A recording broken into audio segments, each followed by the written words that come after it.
Assalamualaikum warahmatullahi wabarakatuh. Perkenalkan, nama saya Apoteker Dini Permatasari, S.Pharm MSI Apoteker. Saya adalah dosen tetap Fakultas Farmasi Universitas 17 Agustus 1945 Jakarta. Pada semester ini, saya mengampu mata kuliah farmakoterapi 1 di semester 4. Adapun farmakoterapi 1 adalah mata kuliah wajib yang berbobot 2 SKS. Perkuliahan ini menganut sistem DIA, yaitu Delivery, Interaction, dan Assessment. Dalam pelaksanaan delivery, ini adalah metode bagaimana saya menyampaikan perkuliahan kepada mahasiswa. Di sini, saya akan menjelaskan apa saja capaian mata kuliah yang akan diharapkan setelah mahasiswa mempelajari mata kuliah ini. CPMK untuk mata kuliah ini adalah mahasiswa akan mengetahui bagaimana penata laksanaan dan mampu untuk mengevaluasi penggunaan pada kondisi penyakit gangguan saluran pernafasan atas hingga dengan penyakit pada saluran pernafasan bawah. Kemudian, selain itu mahasiswa nanti akan mampu mengevaluasi penggunaan obat pada kondisi gangguan sistem saluran pencernaan, sistem saluran kemih, dan bagaimana memilih obat yang efektif. Kemudian, mahasiswa mampu mengevaluasi bagaimana penata laksanaan dan mampu mengevaluasi penggunaan obat pada gangguan infeksi menular seperti hepatitis dan HIV.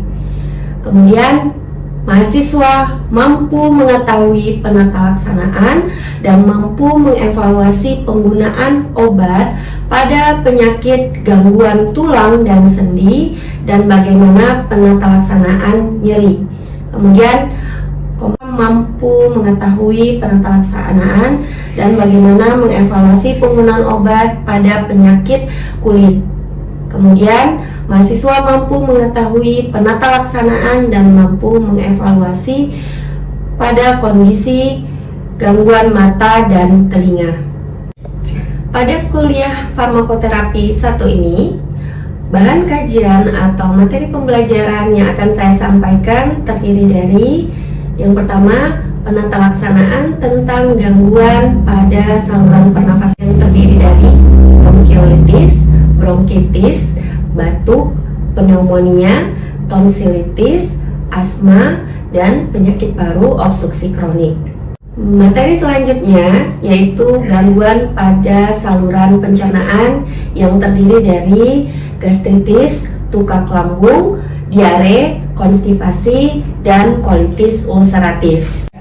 Selanjutnya, materi tentang gangguan pada sistem saluran kemih, kemudian gangguan pada infeksi menular seperti HIV/AIDS, hepatitis A, dan hepatitis B, kemudian gangguan pada sendi dan otot seperti rheumatoid arthritis dan osteoartritis.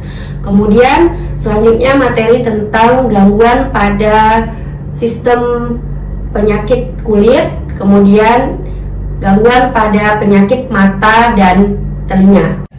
Yang kedua adalah interaction.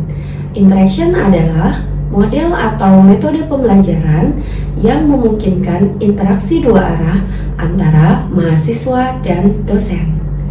Metode yang digunakan dalam interaction ini adalah metode student active learning.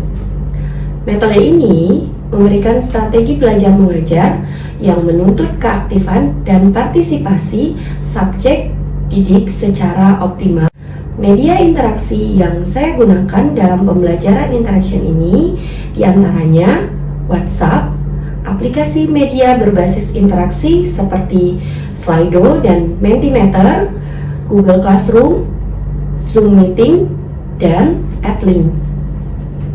Yang ketiga adalah assessment.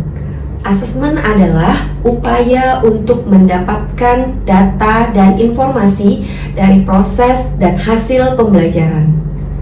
Asesmen bertujuan untuk mengetahui seberapa baik pemahaman mahasiswa terhadap materi perkuliahan.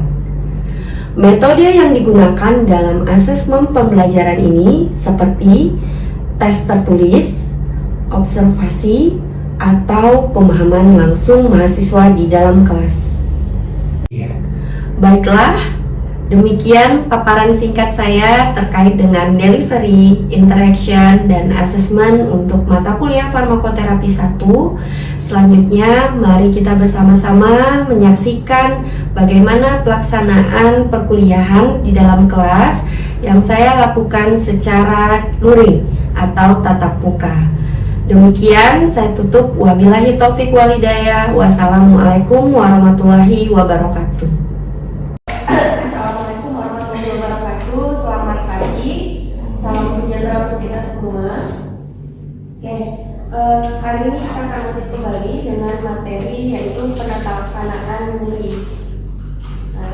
Jadi nyeri, ya, ini adalah satu persepsi. Siapa sih yang di sini yang tidak pernah nyeri? Pasti semua ada ya. Nah, kenapa ada orang yang membutuhkan agen anti nyeri? Karena di dalam dirinya itu persepsi rasa nyeri itu muncul. Nah, rasa nyeri ini adalah suatu reaksi biokimia yang mana reaksi ini dilepaskan oleh yang namanya mediator, yaitu kita sebut sebagai mediator nyeri. Nah, mediator nyeri ini akan dilepaskan, ya, akan dilepaskan dan akan sampai ke dalam sistem saraf pusat. Jadi, gimana respon rasa nyeri itu? Respon rasa nyeri itu akan ditangkap oleh sistem saraf pusat, bukan sistem saraf otot, tapi sistem saraf pusat. Nah, jadi misalnya kita habis terjatuh, kemudian kakinya terluka, ya, dari tempat terjadinya luka tersebut akan dirasakan rasa sakit, itu akan dibawa ke sistem saraf pusat. Nah, jadi persepsi rasa nyeri ini awalnya ini pada zaman dahulu, ya, ini merupakan kaitannya terkait dengan hal-hal mistis. Tapi dari hal ini, ya, kita belajar bahwa semua itu harus ada dasarnya. Ya, kalau sekarang masih ada percaya hal-hal mistis, berarti logikanya belum jalan. Nah, jadi zaman dahulu nyeri ini dikaitkan dengan hukuman setan atau magic, jadi hal-hal mistis. Nah, jadi bahkan dahulu nyeri ini juga dikaitkan dengan adanya santet atau kondisi-kondisi tertentu yang tidak logis. Nah, padahal sebenarnya nyeri ini adalah satu teori di mana adanya persepsi di dalam tubuh yang muncul karena ada rangsangan. Nah, rangsangan inilah yang dilepaskan ke dalam sistem saraf pusat. Dan kita lihat dulu pendahuluan. Jadi penghilangan nyeri itu merupakan tanggung jawab dari pendeta, dukun, atau pengusir setan menggunakan tanaman atau ritual dan upacara tertentu. Oke, kemudian pain itu bahasa Inggrisnya, kalau bahasa Yunani berasal dari peon, yang artinya adalah hukuman. Teori pertama tentang nyeri datang dari Yunani dan Romania yang menyatakan bahwa otak dan sistem saraf berperan dalam menghasilkan persepsi nyeri. Abad pertengahan dan zaman Renaissance, yaitu sekitar tahun 1400 sampai 1500-an, terkumpul fakta-fakta yang mendukung teori tersebut, ya, artinya teori bahwa rasa nyeri itu dihasilkan oleh sistem saraf pusat. Nah, kemudian Leonardo da Vinci mempercayai bahwa otak merupakan organ utama yang bertanggung jawab terhadap sensasi tersebut. Da Vinci juga mengembangkan ide bahwa korda spinalis merupakan organ yang berperan menghantarkan sensasi nyeri ke otak. Nah, jadi baru tahun 1400-an dinyatakan bahwa persepsi nyeri itu dihasilkan oleh sistem saraf pusat. Jadi sebelumnya orang yakin bahwa kalau ada yang sakit itu karena ada hal mistis, ada hantu atau ada roh jahat yang mempengaruhi. Nah, jadi tahun 1600-an seorang filsuf Prancis, René Descartes, menggambarkan apa yang sekarang disebut sebagai jalur nyeri, yaitu pathway. Ya, jadi jalur nyeri ini nanti kita akan bahas di bagaimana patofisiologi terjadinya nyeri. Oke, maju ke tahun abad ke-19. Oh, abad 19 berarti mulai tahun berapa itu? 1900-an atau 1800-an? 1900 atau 1800-an? Dimulai dari 1800. Kalau abad 20 berarti itu baru kita mulai dari 1199, 1198. Nah, jadi abad ke-19 itu mau menuju ke abad 19. Tapi kalau udah 1994 itu mau menuju abad ke-20. Ya, jadi abad ke-19 ini dimulai dari perpisahan antara 1800-an. Nah, jadi pada 1800-an ini atau abad ke-19, nyeri menjadi ilmu sendiri yang menjadi jalan bagi berkembangnya ilmu penata laksanaan nyeri. Saat itu dimulai ditemukannya senyawa opium. Ya, jadi pertama kali ditemukan adalah opium. Opium ini kita ketahui bahwa sebagai agen anti nyeri dalam kategori untuk nyeri yang kuat. Nah, apa aja golongannya? Ada morfin, ada kodein, kemudian ada kokain. Ya, nah agen ini digunakan untuk mengobati nyeri. Oke. Nah, nyeri ini dibagi menjadi nyeri akut dan nyeri kronis. Oke. Nah, nyeri akut dan nyeri kronis ini ditandai dengan adanya durasi, ya, dan intensitas dari nyeri tersebut. Kalau durasinya ini lama, kira-kira itu nyeri akut atau nyeri kronis? Berlangsung dalam waktu yang lama, jadi itu adalah nyeri kronis. Jadi yang akut itu biasanya berlangsung dalam waktu singkat dan gejalanya ini umumnya lebih berat. Nah, itu akut. Misalnya ISPA, infeksi saluran pernapasan akut. Nah, jadi itu berlangsung dalam waktu singkat, tapi umumnya agak lebih berat dibandingkan dengan yang kronis. Kemudian kalau yang kronis ini berlangsung dalam waktu yang lebih lama dan gejalanya ini umumnya akan lebih ringan dibandingkan yang akut. Nah, jadi nanti apa saja contoh dari gejala yang akut untuk nyeri? Nah, gejala yang akut untuk nyeri itu misalnya seperti menstrual pain atau sakit pada saat haid, kemudian sakit gigi, ya, kemudian kondisi terbentur yang sifatnya itu sementara. Nah, kalau yang kronis seperti apa contohnya?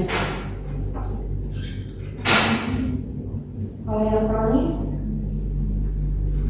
kronis contohnya seperti penyakit kanker, sakit kanker, kemudian headache atau sakit kepala yang bersifat kronis yang secara bertahun sakit kepalanya itu tidak hilang, yaitu kronis.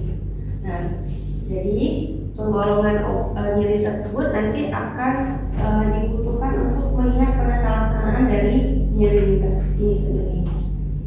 Oke. Nah, ini ya, berdasarkan durasinya ada yang nyeri akut dan nyeri kronis. Berdasarkan asalnya yaitu adalah nyeri nociceptif Dan yang kedua adalah nyeri neuropatik. Oke.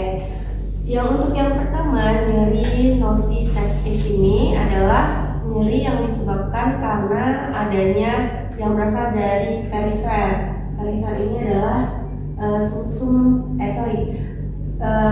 saraf tepi. Sistem saraf tepi itu disebut sebagai perifer. Misalnya asalnya berasal dari kulit, tulang, sendi, otot, jaringan, ikat, dan lain-lain. Nah, sifatnya ini lebih terlokalisasi atau hanya pada satu tempat saja. Kemudian nyeri visceral, ya, ini terjadinya ini lebih dalam, lebih sulit dilokalisasi letaknya. Jadi mungkin sebadan-badannya itu terasa sakit. Nah, itu disebut sebagai nyeri visceral. Oke, kemudian untuk nyeri neuropatik. Neuropatik ini adalah sebutan untuk nyeri atau kerusakan pada saraf. Kondisi ini dapat mempengaruhi sebagian atau seluruh bagian saraf-saraf yang ada di dalam tubuh. Neuropatik ini dapat disebabkan oleh suatu kondisi medis tertentu seperti saraf terjepit maupun cedera. Jadi untuk patofisiologinya terbagi menjadi berdasarkan durasi dan berdasarkan asal. Oke, kita lanjut untuk bagaimana mekanisme nyeri yang nociceptif ya. Nah, yang tadi yang misalnya yang sifatnya itu lokal. Jadi sebagian besar ya jaringan dan organ diinervasi reseptor khusus nyeri ya. Jadi seluruh tubuh kita ini diperantarai atau dilalui oleh saraf ya, sampai ke ujung-ujung jari. Bahkan ada praktikum anatomi yang untuk melakukan tes kepekaan indera ya, mulai dari ujung jari. Nah, yang paling sensitif itu di mana? Kan ada menggunakan ujung jarinya, terasa tidak? Terus di lengan. Yang paling sensitif itu di mana?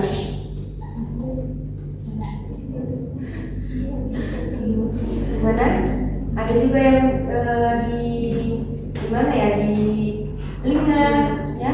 Nah, yang paling sensitif itu adalah di ujung jari. Jadi ujung jari manusia ini adalah bagian yang paling sensitif. Nah, jadi di semua bagian tubuh ini dilalui oleh saraf, yang mana nanti ketika adanya rangsangan berupa serangan misalnya seperti kecelakaan atau kecelakaan atau seperti luka tergores.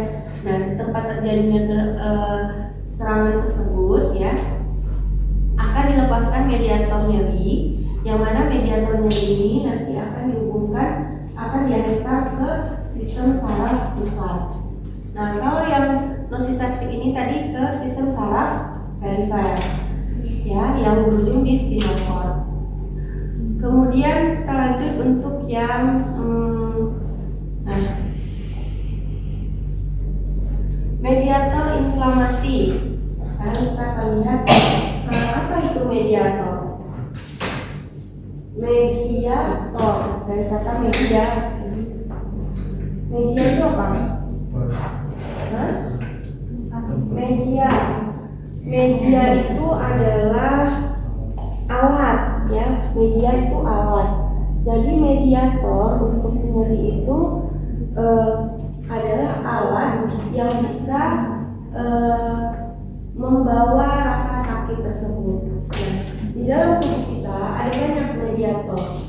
Jadi ada mediator nyeri, kemudian mediator rasa marah, mediator rasa senang, ya, itu namanya mediator. Nah, untuk mediator nyeri, ya, contohnya ini ada prostaglandin, leukotrin, dan bradikinin. Oke. Nah, untuk ketiga mediator ini memiliki fungsi dan tugasnya masing-masing. Untuk prostaglandin,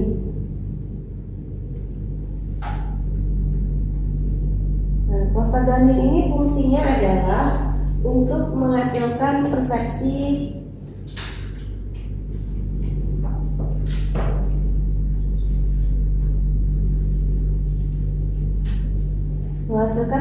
sakit. Nah, jadi kenapa ada muncul rasa sakit? Ini dilepaskan oleh si mediator prostaglandin. Kemudian ketika terjadinya nyeri, ada lagi mediator yang dilepaskan, yaitu adalah mediator leukotriene. Nah, leukotriene ini adalah mediator yang menghasilkan sel darah putih akan berkumpul di tempat terjadinya nyeri. Nah, jadi ketika ada serangan nyeri, selain sel darah merah, sel darah putih juga akan dilepaskan. Di situ sel darah putih akan bekerja untuk memangsa jika ada zat asing yang masuk di tempat terjadinya nyeri. Misalnya kan kalian jatuh, kemudian kakinya luka, kemudian di tempat luka itu kalau tidak dibersihkan sering muncul nanah. Nah, itu karena ada kerja dari si leukotriene tadi. Jadi ketika adanya serangan nyeri, nanti akan dilepaskan sel darah putih yang akan mengelilingi di tempat terjadinya serangan tersebut, ya, sehingga di tempat tersebut ini akan terjadi mekanisme fagositosis. Jadi kalau misalnya ada patogen dan asing yang masuk ke dalam luka tersebut, dia akan memangsa. Nah, makanya di tempat luka tersebut kalau tidak dibersihkan secara benar, maka akan terjadi nanah, ya. Nah, nanah itu adalah salah satu mekanisme di mana sel darah putih memangsa zat asing yang masuk ke dalam tubuh. Nah, jadi mekanisme ini yang umumnya terjadi ketika ada serangan nyeri. Kemudian yang ketiga yaitu adalah bradikinin. Bradikinin ini adalah mediator, ya, yang menyebabkan di tempat terjadinya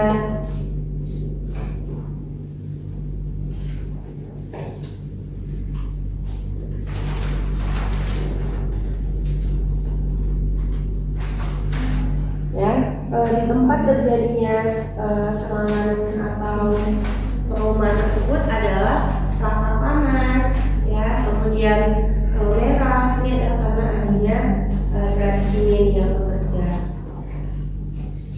Oke, jadi mediator-mediator inilah yang nanti akan bertanggung jawab pada reaksi inflamasi. Nah, kemudian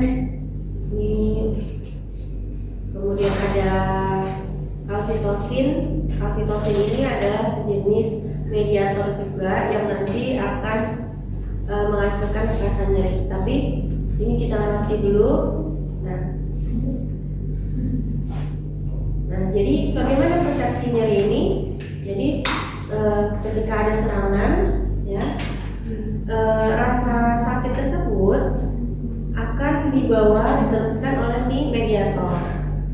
Mediator yang menimbulkan rasa sakit itu adalah si prostaglandin.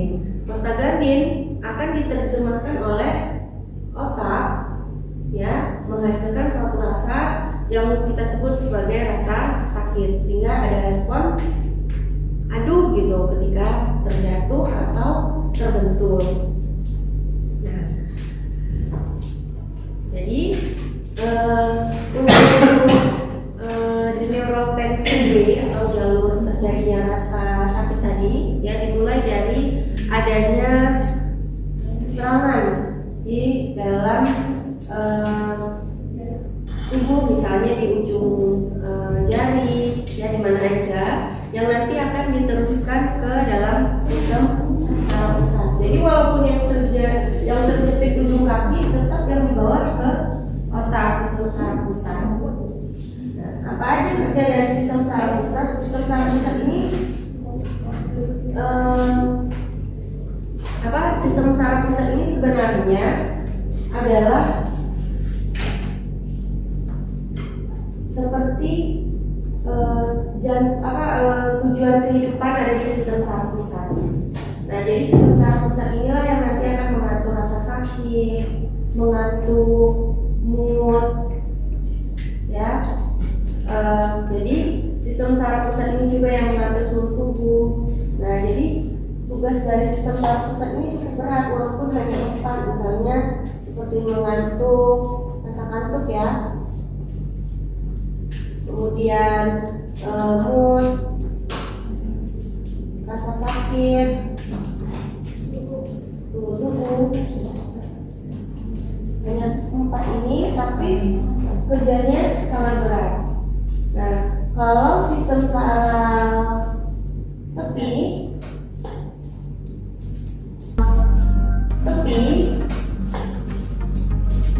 sistem saraf tepi ini dia akan dibagi menjadi 2, parasimpatik dan simpatik. Nah, parasimpatik ini adalah sistem saraf yang sifatnya menurunkan. Nah, jadi kalau misalnya kalian sedang beristirahat, tubuhnya sedang beristirahat, yang bekerja adalah saraf parasimpatik. Kalau kalian sedang berolahraga, makan, yang mekanisme tubuh itu akan jatuh di saraf simpatik. Simpatik ini sifatnya adalah menurunkan aktivitas.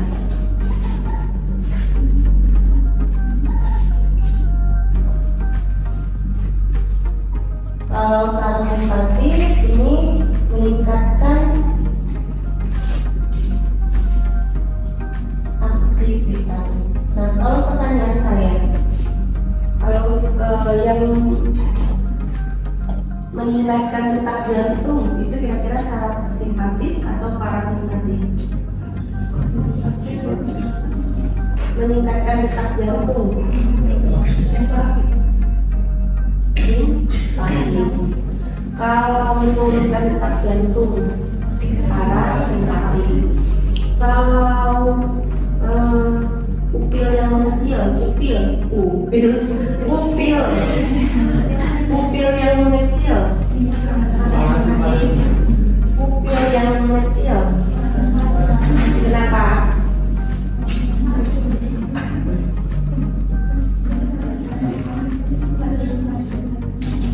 Kalau pupil yang mengecil itu adalah saraf simpatik, karena pupil mengecil itu bahwa artinya ada masuk cahaya. Jadi kalau masuk cahaya kan tubuh matanya sedang bekerja, ya. Jadi kalau pada saat kalian tidur, umumnya pupilnya akan membesar, terus ketika bangun terus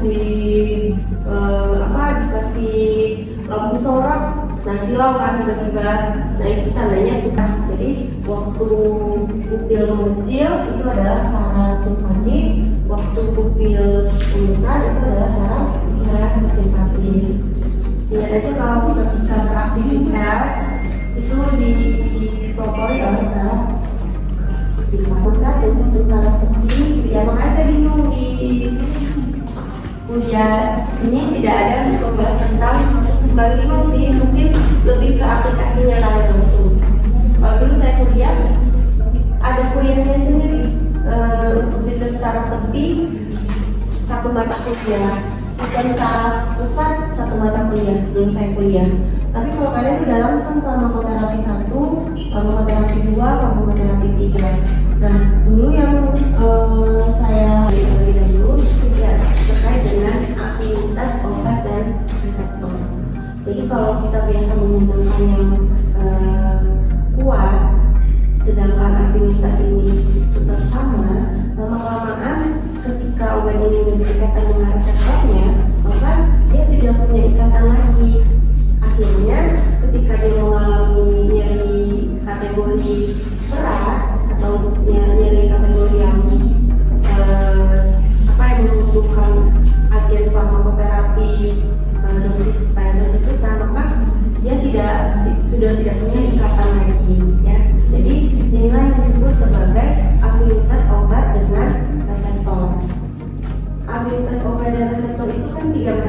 seperti gemuk dan kunci. Nah, ketika ada afinitas obat dan ini reseptornya, dia nanti akan mengikat sendiri. Nah, kalau misalnya